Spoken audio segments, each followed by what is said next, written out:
Miss பண்ண எபிசோடுகளை miss பண்ணாம பாருங்கள் உங்கள் தந்திவன் யூடியூப் சேனல் மற்றும் தந்திவன் ஆப்பில் முற்றிலும் இலவசமாக.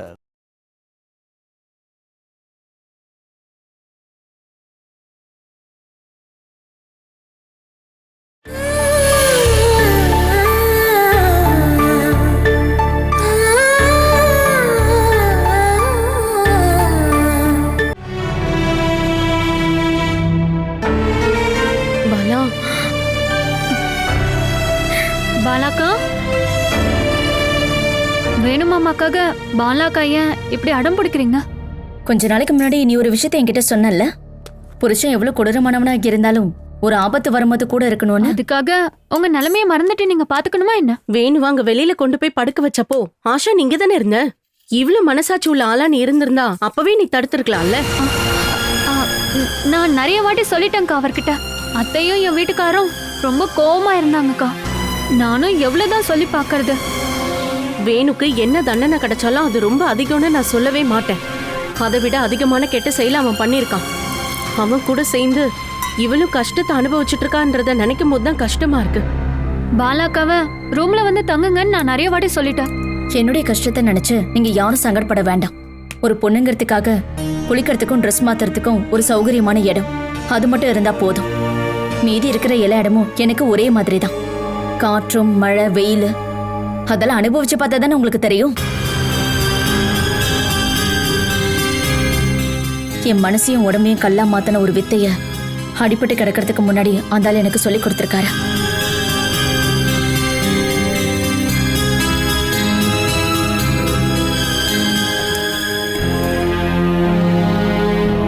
நீ போய் என்ன பண்ண போற?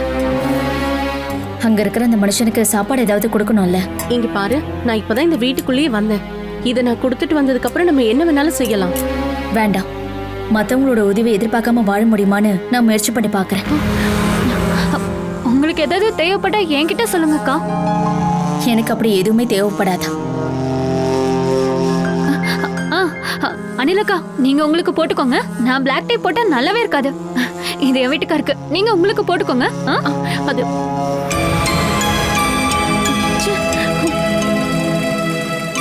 இவ பயங்கர கேடி. எல்லாத்தையும் தனியா அனுபவிக்கிற ஆசை இருக்கு. ஓ, நீ கிச்சனுக்குள்ள வந்துட்டியா? என்னோட கீப் ஹவுஸ் இப்ப இதுதானே. நீங்க எப்ப பார்த்தாலும் கிச்சனுக்குள்ள போன்னு என்ன சொல்லிட்டே இருப்பீங்களே.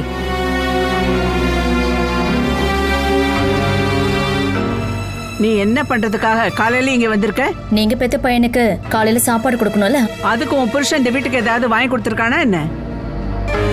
ஏய், இந்த கேஸ் சுமேஷ் வாங்கி கொடுத்துருக்கான். நீ வேணும்னா விறகடுப்புல ஏதாவது பண்ணிக்கோ. நீ எதுக்கு இந்த வீட்டுக்குள்ள தேவையில்லாம வந்துகிட்டு இருக்க? உன் வேலையெல்லாம் அந்த கொட்டகையிலே வச்சுக்கோ. நீங்க உண்மையிலே மனுஷ பிறவிதானா? உங்க பையன் தான் அங்க கட்டில கிடக்குறாரு. என்ன கண்டபடி திட்டவும் அடிக்கவும் வர்றவன் என் பையனே இல்ல. என்ன பயமுறுத்தி இங்க தங்கலான்னு சொல்லிட்டு நீங்க நினைக்கவே கூடாது. எனக்கு ஒரு டீ வச்சு கொடுக்க உனக்கு தனியா சொல்லணுமா என்ன? இத பாரு, உன்னை கல்யாணம் பண்ணவன கொட்டைகளை தூக்கி போட்டாங்கன்னு போலீஸ் ஸ்டேஷன்ல போய் கம்ப்ளைண்ட் பண்ணா அதுக்கப்புறம் நீங்க 2 பேரும் இந்த வீட்டுல இருந்து வெளியே தான் போகணும்.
உங்களுக்கு டீ போட்டு வச்சிருக்கேன், வாங்க.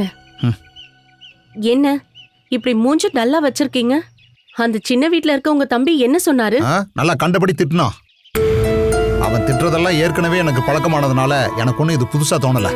ஆனா விஷயம் என்னன்னா, கொட்டகையில் கட்டில படுத்துட்டு இருக்கான்ல, அது ஒரு தேவையில்லாத விஷயமா தோணுது. அதை நினைக்கும் போது ஏனோ என் மனசுக்கு ரொம்ப கஷ்டமா இருக்கு. எனக்கு மனசே சரியில்லடி. வருத்தப்படுறீங்கன்னா அதுக்கு உண்டான பாசம் இருக்கணும். இந்த வீட்ல அப்படி ஒரு பாசம் இல்லவே இல்ல. சாப்பிடணும், குடிக்கணும், கூத்தாடணும், இதுதான் உங்க வேலையே. கூட பிறந்தவங்க கிட்ட பாசம் காட்டாம பாசம்னா என்னன்னு சொல்லி கொடுக்காத குடும்பம் தான் உங்க குடும்பம். நாளைக்கு எனக்கு இந்த மாதிரி ஒன்று ஆச்சுன்னா என்னோட நிலைமையும் இதே மாதிரி தானே இருக்கும். உங்களுக்கு எதுவுமே ஆகாத மாதிரி நான் கையோட புடிச்சுப்பேன். யானை மாதிரி இருக்கிற என்ன கொசு மாதிரி இருக்கிற உன்னால எப்படி தாங்கி பிடிக்க முடியும்? என்னோட இதயத்துக்குள்ள உங்களை வைக்கிறதுக்கு உடம்பு ஒரு தடையா இருக்காது. வாழ்க்கையில ஏதாவது ஒரு சதி ஏற்படும் போது இது எல்லாத்துக்கும் காரணம் நீதானே அப்படின்னு தொடங்குற ஒரு வார்த்தை இருக்குல்ல, அது நம்ம 2 பேருக்கும் நடுவுல வராம இருந்தா போதும். இந்த சரக்கடிக்கிறத நிப்பாட்டினதுக்கு அப்புறமா நீ சொல்றதெல்லாம் கேட்கும்போது சந்தோஷமா இருக்கு. ஒருவேளை நிறுத்தாம இருந்தா உன் காலை பிடிச்சி தரையிலேயே அடிச்சிருப்பேன். அப்போ இந்த உலகத்திலேயே ரொம்ப ரொம்ப கொடூரமா இருந்திருக்கும் உன்னோட சத்தம். ஆனா இப்போ பாடகி சித்ராவே தோத்துருவாங்க. இது எப்பவுமே நீங்க ஃபாலோ பண்ணா போதும். சரிதான். ஆனா நீ தேவையில்லாம ஒரு வார்த்தை பேசினா கூட இந்த சந்தோஷம் எல்லாம் போயிடும். இனிமே நான் உங்ககிட்ட எந்த விஷயத்தையும் தேவையில்லாம பேச மாட்டேன், போதுமா? பேசாம இருந்தீங்கன்னா உனக்கு நல்லது.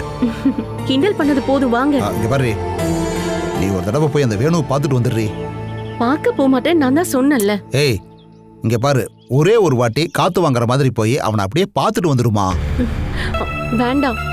சிங்கம் மாதிரி கர்ஜனை பண்ணிட்டு இருந்த ஒருத்தன் பிச்சைக்கார மாதிரி விழுந்து கிடக்கிறத பார்க்கும்போது மனசு ரொம்ப கஷ்டப்படுது. என்னோட வாழ்க்கையில நான் ரொம்ப ரொம்ப அதிகமா வெறுக்கிற உங்க தம்பிய என்னால ஏத்துக்கவே முடியாது. அதனால நான் அவனை பார்க்க போவே மாட்டேன்.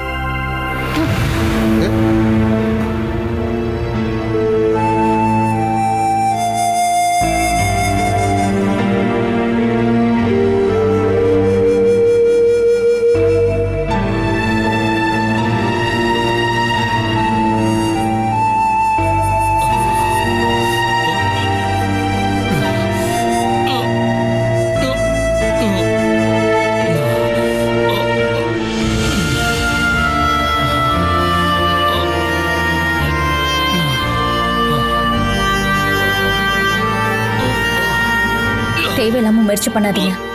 எந்திரிச்சு நிக்கிறதுக்கு இன்னும் கொஞ்ச நாள் ஆகும். சொல்லப்போனா நடக்கிறதுக்கும் வாய்ப்பு இல்ல. நான் எந்திரிக்க கூடாதுன்னு நீ ஆசைப்படுற? அதுவும் சரிதான். பிரசவம் வரைக்கும் எனக்கு என்னோட டைம் போக வேண்டாமா? என்னங்க, கை கழுவுங்க. எதுக்குடி? சாப்பாடுன்னு சொல்லி இப்ப நீ கொண்டிருக்கிய இந்த கேவலமான சாப்பாடு சாப்பிடறதுக்கா? இதாவது இப்ப கிடைக்குதுல்ல, கை கழுவுனா கூட பரவாயில்ல. என்னங்க, சாப்பிடுங்க.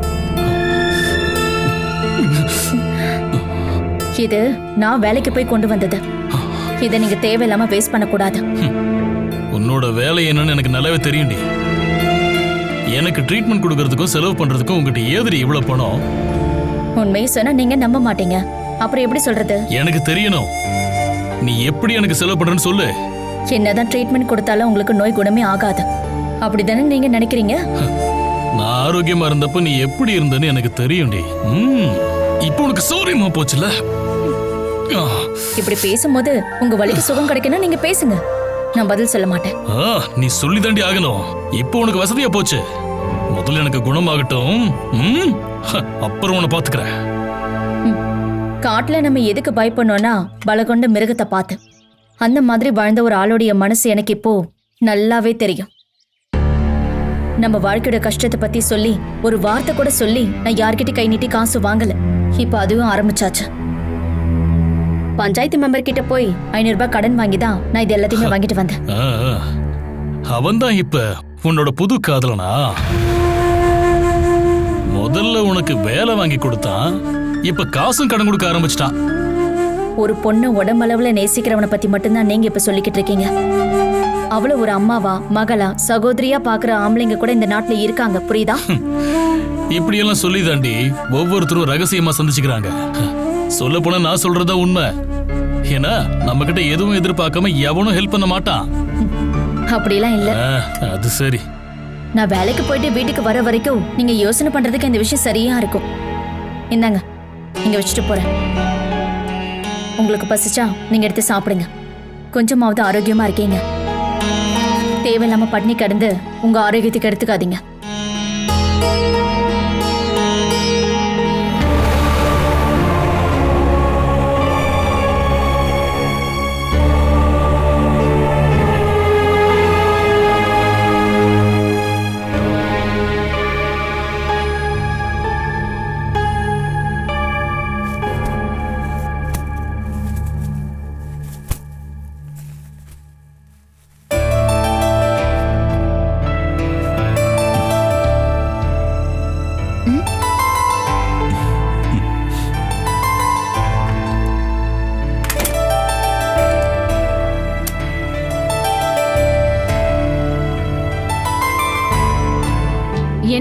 நமக்கு என்ன ஃபர்ஸ்ட் நைட்டா? என்னம்மா நீ முதல் ராத்திரில புருஷன் தான் பால் கொண்டு வருவானா என்ன?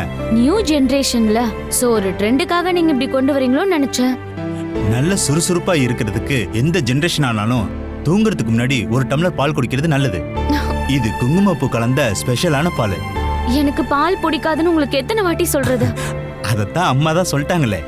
அதனாலதான் நான் கொடுத்தா நீ குடிப்பேன்னு இதை நான் கொண்டு வந்திருக்கேன் உனக்காக. எனக்கு பிடிக்காததை நான் எப்படிங்க குடிப்பேன்? ஹாஸ்பிட்டல்ல கொடுக்குற சத்தான மாத்திரைகள்லாம் நான் இஷ்டப்பட்ட சாப்பிட்றேன்.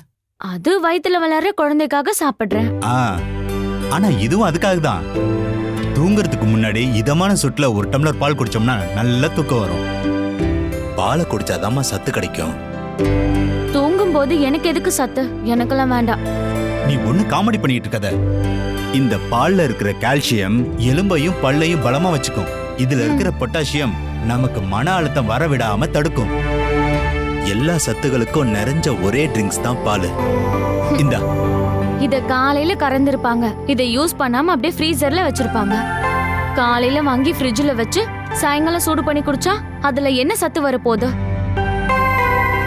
இது அம்மா சாயங்காலம் பக்கத்து வீட்டுல இருந்து தான் வாங்கிட்டு வந்தாங்க. நம்ம குழந்தை நல்லா இருக்கணும்ல, குடி. ரொம்ப ஐஸ் வைக்கிறீங்க. நீங்க இவ்ளோ பில்டப் கொடுக்க வேண்டிய அவசியம் இல்ல. என் செல்ல கொட்டில குடின்னு சொன்னா நான் அப்பவே வாங்கி குடிச்சிருப்பேன். இனிமேல நான் அப்படியே சொல்றேன். இந்தா. இது உங்களுக்காக இல்ல. நான் குடிக்கலன்னா அம்மா வருத்தப்படுவாங்கன்னு தான் குடிக்கிறேன்.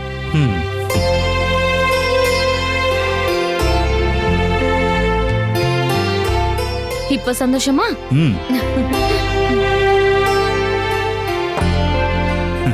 நீ அடம் பிடிச்சு இதை குடிக்காம இருந்தா நானே இதை குடிச்சிட்டு பிரீத்தி தான் இதை மொத்தமா குடிச்சிட்டான்னு அம்மா கிட்ட எம்டி கிளாஸ கொடுத்துருப்பேன். ஐதோடா, குங்குமப்பூ போட்ட பாலை அப்பா குடிச்சா குழந்தைக்கு எதுவும் ஆகாது. அட கடவுளே, என் பொண்டாட்டி மாசமா இருக்கிறப்ப எவ்வளவு யோசிக்க வேண்டியதா இருக்கு.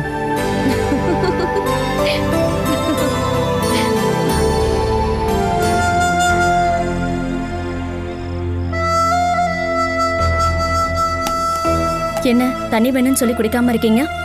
வேண்டாம், என்னால ராத்திரி எந்திரிக்க முடியாது. யூரின் போகணுமே நினைச்சு தண்ணி குடிக்காம இருக்காதீங்க. எந்திரிக்கணும்னு நினைச்சா நீங்க என்ன கூப்பிட்டா போதும். ஒரு வேலை என்ன எழுப்புறதுக்கு உங்களுக்கு மன பிரச்சனையா இருந்துச்சுன்னா கொஞ்சம் சைகை காட்டினா போதும்.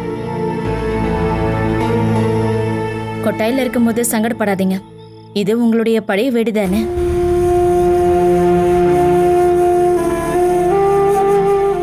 புது வீடு கட்டி முடிச்சப்போ பழைய பொருள் எல்லாத்தையும் கொண்டு வந்து இங்க தானே போட்டிருக்கீங்க. இதை உடைக்காம விட்டது ரொம்ப நல்லதா போச்சு. இல்லைன்னா ரொம்ப சிரமமா போயிருக்கும். நான் கட்டின வீடு தான் இது. ஆனா அங்கிருந்து என்னை வெளியே அனுப்பிச்சவங்க சந்தோஷமா வாழவே மாட்டாங்க. நான் ஒன்றும் ரொம்ப நாளைக்கு இப்படியே இருந்துட மாட்டேன். நான் எந்திரிச்சு நிக்கிற அன்னைக்கு என்ன நினைச்சு சந்தோஷப்படுற உன்னை முதற்கொண்டு எல்லாரையுமே நான் என்ன பண்ண போறேன்னு பாரு. இது நிறைய கதைகள்லயும் சினிமாகளையும் கேட்ட டைலாக் தான். இதை என்னன்னு சொல்லுவாங்க தெரியுமா? விழுந்து போனவனுடைய விவகாரமான ஆசைன்னு. நீங்க இப்படி எல்லாம் பேசாதீங்க. அதை கேட்கும் போது உங்க மேல அனுதாபம் வரல, அடிக்கணும் போல தோணுது. சூழ்நிலைக்கு ஏத்த மாதிரி வாழ பழகிக்கோங்க. அதுதான் இப்ப நல்லது.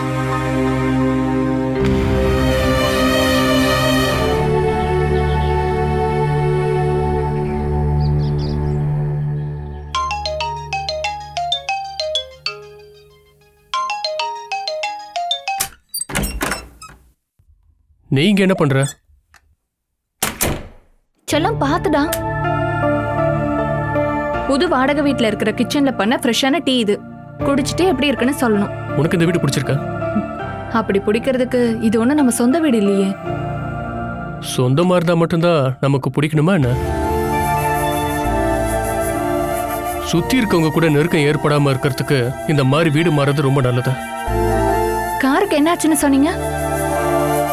ஏதோ சின்ன ப்ராப்ளம் போல. ஆபீஸ்க்கு பக்கத்துல இருக்க ஒர்க் ஷாப்ல கொடுத்துருக்கேன். இப்ப இருக்கிற சூழ்நிலை மாறினதுக்கு அப்புறமா புதுசா ஒரு கார் எடுக்கணும். அப்படின்னா இன்னைக்கு எப்படி ஆபீஸ் போவீங்க? என் ஃப்ரெண்டு கூட்டிட்டு போறேன்னு சொன்னா. எனக்கு ஒரு ரெக்வெஸ்ட் இருக்கு. கவர்மெண்ட் யூனிட்டோட சம்பந்தப்பட்டது. ஒரு 3-4 மாசத்துக்கு என்னால அங்க போய் நல்ல வேலை பார்க்க முடியும். அதுக்கப்புறமா அதான் உங்க சேகர மாமா இருக்கார்ல, அவர் பாத்துக்குவார். அதெல்லாம் நடக்காத விஷயங்க. இப்ப நீ என்ன சொல்ல வர? இங்க பாருங்க, அங்க இருக்கிற அக்கவுண்ட் செக்ஷனை கொஞ்சம் பாத்தீங்கன்னா தினமும் வேண்டாம், நேரம் கிடைக்கும் போது நீங்க வந்தா போதும். சமேலி, அங்க வேலை செய்யற ஏழைங்களோட வேலை போயிடக்கூடாதுங்கிறதுக்காக தான் அங்க நீ போய் வேலை செய்யறதுக்கு நான் எந்த எதிர்ப்பும் தெரிவிக்கல. அதை தவிர அந்த கம்பெனி மேல எனக்கு எந்த ஒரு இன்ட்ரெஸ்டும் இல்ல. சூரஜ் ப்ளீஸ், நாம பாத்துக்கிற கம்பெனி நல்லபடியா ரன் ஆயிட்டு இருக்கிற அந்த கம்பெனிய நஷ்டமாக்க கூடாதுன்னு தான் சொல்றேன். உன்னை காலையில அந்த இடத்துக்கு கூட்டிட்டு போய் விடுற, சாயங்காலம் அங்க இருந்து கூட்டிட்டு வர. இதை தவிர என்னால வேற எந்த ஒரு ஹெல்ப்பும் பண்ணவே முடியாத.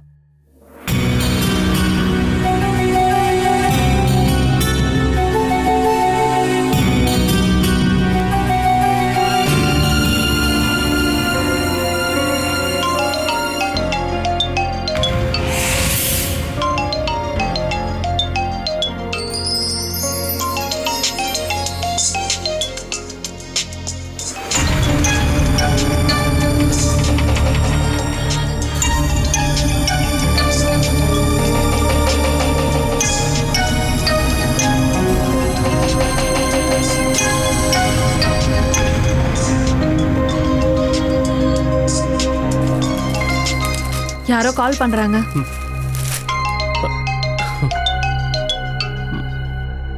சொல்லுடா. நான் ஒரு 8:30 மணிக்கு அங்க வந்து வெயிட் பண்றேன். ஆமா, நேத்து டிராப் பண்ண அதே வீடு தான். நேத்து தான் அந்த வீட்டுக்கே நாங்க குடி வந்தோம். இதுக்கப்புறம் இந்த வீட்டை விட்டு போக மாட்டோம். ஓகே, பாய்.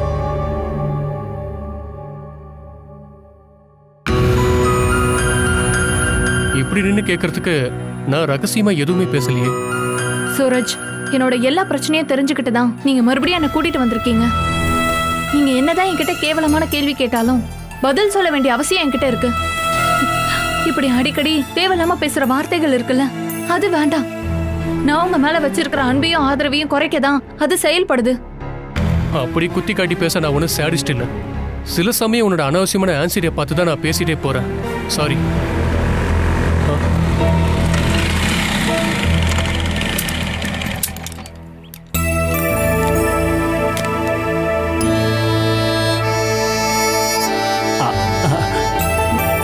வணக்கம் சார், வீடு நல்லா இருக்கா? இதை கேட்குதா ராகவன், காலையிலே வந்துட்டீங்களா? இந்த மீடியேட்டர் ராகவன் கிட்ட ஒரு வேலையை ஒப்படைச்சிங்கன்னா அது நடக்கிற வரைக்கும் அதுக்கு உண்டான பொறுப்பு என் கையில பத்திரமா இருக்கும். மேடம், கிச்சனும் பாத்ரூமும் ரொம்ப சூப்பரா இருக்குல்ல? சாதாரணமா பொண்ணுங்க இந்த மாதிரி தான் ஆசைப்படுவாங்க. உங்களை மாதிரி இருக்கிற டீசெண்டான ஃபேமிலிக்கு நான் இந்த மாதிரி இருக்கிற சூப்பரான வீடுகளை மட்டும்தான் காட்டுவேன். அதோ அந்த வீட்டை பாருங்க, ரெண்டுமே நல்ல கட்டடம் தான். இதுல 3ல் 1 பங்கு வாடகை அதுக்கு கொடுத்தா போதும். இதுல இருக்கிற சௌகரியம் எல்லாமே அந்த வீட்லயே இருக்கு. அப்படின்னா நம்ம அந்த வீட்டை பார்த்திருக்கலாமே சூரஜ். முதல்ல நம்ம கிட்ட அந்த வீட்டை தான் காட்டினாரு. அட்வான்ஸ் கொடுக்கலான்னு போதுதான் பக்கத்துல இருக்க கடைக்காரர் சொன்னாரு அந்த வீட்ல ஏதோ பிரச்சனை இருக்குன்னு. அப்படின்னா உங்களுக்கு தெரிஞ்சு போச்சா? தெரிஞ்சிருச்சு. அதனால தான் நீங்க இந்த வீட்டுக்கு வந்துட்டீங்களா? நாங்க நிம்மதியா வாழ்றதுக்கு ஒரு வீடு தேவைப்படுச்சு, பயந்து வாழ்றதுக்காக இல்ல. வாடகை குறைவா வேணும்னு கேட்டீங்க, அதனால தான் நான் உங்களுக்கு அந்த வீட்டை காட்டினேன். இதுக்கப்புறம் அந்த வீட்டை யாரோட தலையிலையாவது கட்டி வச்சதுக்கு அப்புறம் தான் நான் நிம்மதியா இருக்க முடியும். சார், அதோட ஓனரு துபாயில பெரிய பிசினஸ் பண்றாரு. நீங்க வீட்டை பார்த்து கொடுத்துட்டீங்க. நான் உங்ககிட்ட இன்னொரு விஷயமும் சொல்லியிருந்தேன். வீட்டு வேலைக்கும் பையனை பார்த்துக்கிறதுக்கும் ஒரு ஆள் வேலைக்கு வேணும்னு கேட்டீங்கல்ல, நல்ல சூப்பரான அருமையான வேலைக்காரங்க என்கிட்ட இருக்காங்க. அதை பத்தி கேட்கறதுக்காக தான் காலையில உங்களை பார்க்கறதுக்கு இங்க வந்திருக்கேன். ஆமா, ஒரு விஷயம் கேட்கலாமா? கருப்பா வேணுமா சகப்பா வேணுமா? சொல்லுங்க. புரியலையே. கருப்பா இருக்கிறவங்க வேணுமா இல்ல சகப்பா இருக்கிறவங்க வேணுமான்னு கேக்குறேன். வேலை விஷயத்துல எக்ஸ்பீரியன்ஸை பத்தி தானே கேட்பாங்க, நிறத்தை பத்தி கேட்கறது புதுசா இருக்கு. இப்ப முன்ன மாதிரி இல்ல, எல்லா வேலையிலயும் நிறத்தையும் ஜாதியும் தான் எதிர்பார்க்கறாங்க. யாரை பார்த்துக்கணும், பையனையா இல்ல பொண்ணையா? பையனை தான். ஆமா, பையன் அப்பாவுடைய கலரா இல்ல அம்மாவுடைய கலரா? நீங்க அதெல்லாம் பார்க்க தேவையில்ல.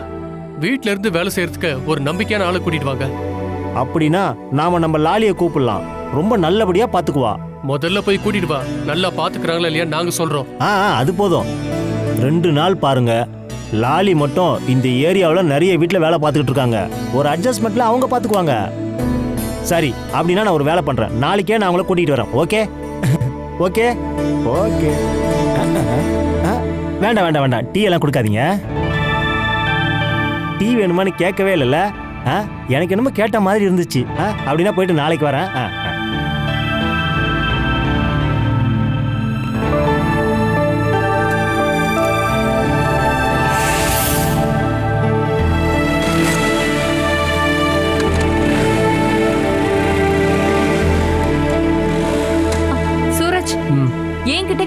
பையனை பாக்குறதுக்கு ஒரு ஆள் வச்சிருக்கலாம்ல. நீ ஏற்கனவே டயர்டா இருக்க.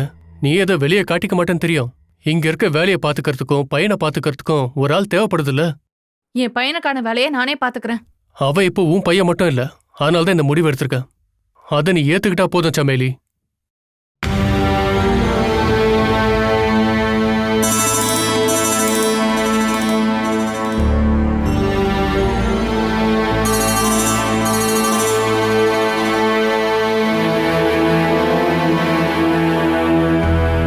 அனிலாக்கா, ஒரு 5 நிமிஷம் நான் இதை வச்சு எடுத்துட்டு போயிட்டுமா? ஐயோ, இது இப்ப எடுக்க முடியாது. அந்த ஸ்டவ்ல வச்சுக்கோமா. வழக்கம் ஒரு 10 நிமிஷம். நான் டீயை மட்டும் இந்தோ இறக்கிடுறேன். நான் அங்கன்வாடிக்கு போகணும். அதுக்கு முன்னாடி நான் அவருக்கு ஏதாவது சாப்பிட கொடுத்துட்டு போகணும்ல, அதுக்காக தான் கேட்டேன். ஐயோ, என் வீட்டுக்காரர் வேலைக்கு போக டைம் ஆயிடுச்சு. அதுக்கு முன்னாடி இங்க எல்லாமே ரெடியா இருக்கணும். சிக்கன் கறி இன்னும் கொஞ்ச நேரத்துல ரெடி ஆயிடும். அந்த பாத்திரத்துல தோசை ஊத்தி வச்சிருக்கேன். நீ வேணா அதை எடுத்து சாப்பிட்டு போ. நான் ஒன்னும் சாப்பிடறதுக்காக கேட்கலக்கா. வாங்கிட்டு வந்தவங்களுக்கு கொடுக்க கொஞ்சமாவது மிச்சம் வைக்கணும் இல்லையா? இது எப்போ முடியும்? கொதிச்சு முடிக்கட்டும். சொல்ல போனா 2 அடுப்புலயும் சமையல் செய்ய வேண்டியதா இருக்கு. நீங்க தண்ணிய சூடு பண்றதுக்கு கொட்டகையில ஒரு மண்ணெண்ணெய் அடுப்பை ரெடி பண்ணிக்கோங்க. நீ ரொம்ப டீசென்ட்டாவே நான் இனிமே இங்க வரக்கூடாதுன்னு சொல்ல வேண்டியதானே ஆஷா? இதோ முடிஞ்சிரும். வேண்டாம், மெதுவாக பண்ணிக்கோங்க. நீங்க செஞ்சு முடிக்கிற வரைக்கும் நான் இங்கே வெயிட் பண்றேன். எனக்கு ஒன்றும் அவசரம் இல்லை.